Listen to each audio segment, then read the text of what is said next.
This is Gene Key, Skyserve News. 4 people are injured after a plane crashes in Grayson County. The Associated Press reports from Grayson County. Authorities say 4 people were seriously injured when their small plane crashed into a North Texas home. An FAA spokesperson says a Beechcraft 35 aircraft smashed the home's roof Sunday afternoon and then landed in the yard of a residential home in Gordonville, about 85 miles north of Dallas. 2 adults and 2 children were injured in the crash, and all 4 were transported to Texoma Medical Center. No bystanders were injured in the crash. The small plane was crumpled and torn in the home's backyard. The crash is now being investigated by the National Transportation Safety Board. 12 Harris County men are charged with online solicitation of a minor. KHOU.com reports from Houston. A dozen Houston area men were taken into custody on allegations of soliciting children for sex online. The Houston Police Department and the Harris County Precinct 4 Constable's Office took the suspects into custody late last week as part of an online sting operation. All of the men are accused of agreeing to meet who they thought were underage boys and girls that they initially made contact with online.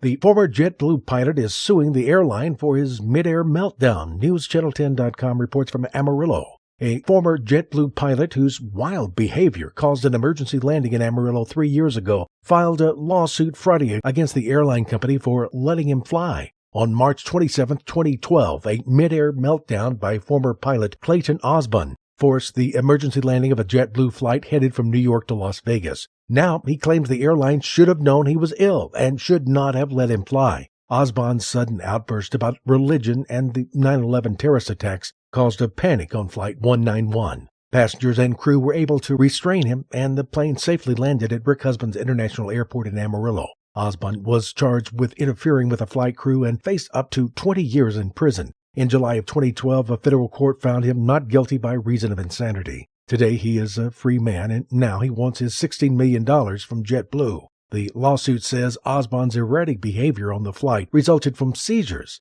It also claims JetBlue ignored warning signs that he was not well before the plane took off. A riverboat runs aground, stranding its passengers on Lake Conroe. KHOU.com reports from Conroe. Investigators with the Harris County Constable's Office said the Southern Empress was on a dinner cruise when it got stuck on Bird Island. Several tugboats were called to the scene, but they were unable to budge the huge vessel. There were more than 100 passengers and 10 crew members on board. Everyone was safely evacuated and no one was hurt. Investigators believe alcohol was not a factor and said it could take days to move the vessel from the sandbar. This is Gene Key, Skyserve News.